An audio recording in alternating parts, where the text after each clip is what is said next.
again. My little assistant's playing next to me. We got a brand new book on fairy tales from her great-grandma, so we have to share all the cool books that we get. And we picked Goldilocks and the Three Bears, one of our favorites. So just a fun fairy tale to get us started on this wonderful day. So I'm gonna slide over so you can see better, friends. But there's our friend Goldilocks. There she is in her house. And let's see what kind of mischief she gets into, okay? So Goldilocks and the Three Bears. Once upon a time, Goldilocks was playing in the woods near her home. Her blonde curls bounced and bobbed as she danced around the rustling trees and skipped along the pebbly path, humming to herself. Suddenly, Goldilocks stopped and she sniffed the air. A yummy smell was coming from the middle of the woods.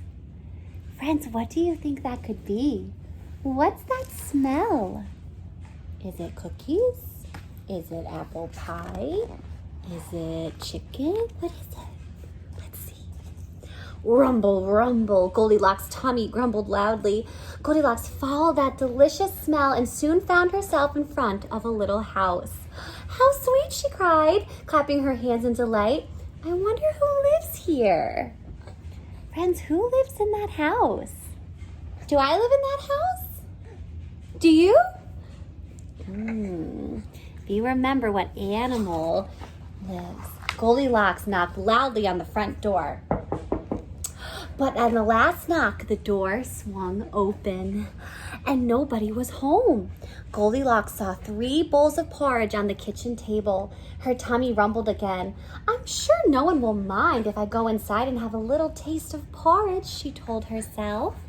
Porridge is like oatmeal. It's a yummy, yummy morning. So you can have it any day, but I tend to have it in the morning.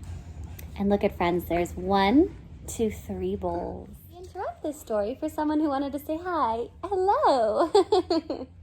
All right, back to the story. Goldilocks picked up a spoon and started to eat from the biggest bowl of porridge. Yuck, she cried, shaking her golden hair. This porridge is far too cold. Goldilocks tried the medium-sized bowl. Ouch, she gasped. This porridge is far too hot. And there was still a small bowl to try. Goldilocks took a little mouthful. She sighed, licking her lips. This porridge is perfect. And she ate it all up. Oh no, she ate the porridge. That's not her house. I don't know if she should have eaten that porridge, my friend. Ay, ay, ay. Let's see what happens next. Then Goldilocks went to the living room for a rest. She saw a big chair and a medium-sized chair and a tiny little chair. Goldilocks climbed into the biggest chair, but she felt too high up. This chair is too big, she said. Next, Goldilocks clambered onto the medium-sized chair, but she sank so far into the squishy cushions that she struggled to get back out. This chair is too soft, she said. Friends, look in the background too. There's a certain animal that tells you who lives in this house. Who is it? Goldilocks tried the tiny chair. This chair is perfect, beamed Goldilocks. She was wiggling and jiggling around to get even more comfortable when, crack, the chair broke into pieces. Oh no, Goldilocks gasped. Maybe I'll find somewhere to lie down instead. She broke the chair. My goodness. Upstairs, somebody's laying. That's whose little feet you see. Upstairs, Goldilocks found 3 beds. There was a big bed, a medium-sized bed, and a tiny little bed. Goldilocks jumped down onto each bed in turn. The big bed was too hard, the medium-sized bed was too soft, and the little bed was perfect, Goldilocks said happily, and the little girl crawled under the covers and fell fast asleep.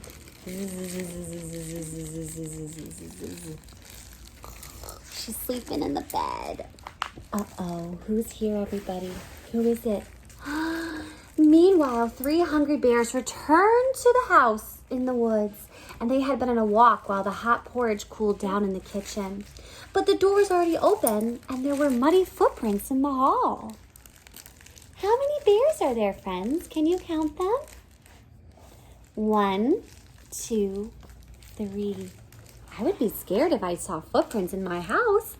Teddy Bear gasped and gave out a loud roar. Someone's been eating my porridge, he growled. Someone's been eating my porridge, bellowed Mommy Bear. And someone's been eating my porridge, squeaked Baby Bear, and gobbled it all up.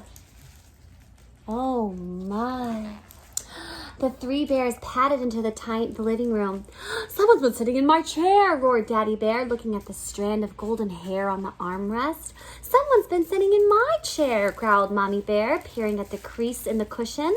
And someone's been sitting in my chair, yelled Baby Bear, and broke it.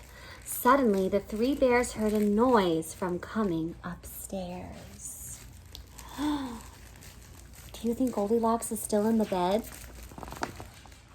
Daddy Bear and Mommy Bear and Baby Bear rushed up the stairs into the bedroom. Someone's been sleeping in my bed, roared Daddy Bear, looking at the crumpled sheets.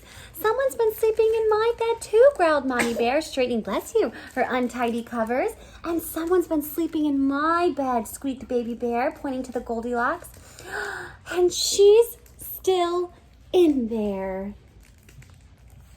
What would you do if you were sleeping and you woke up to 3 bears looking at you?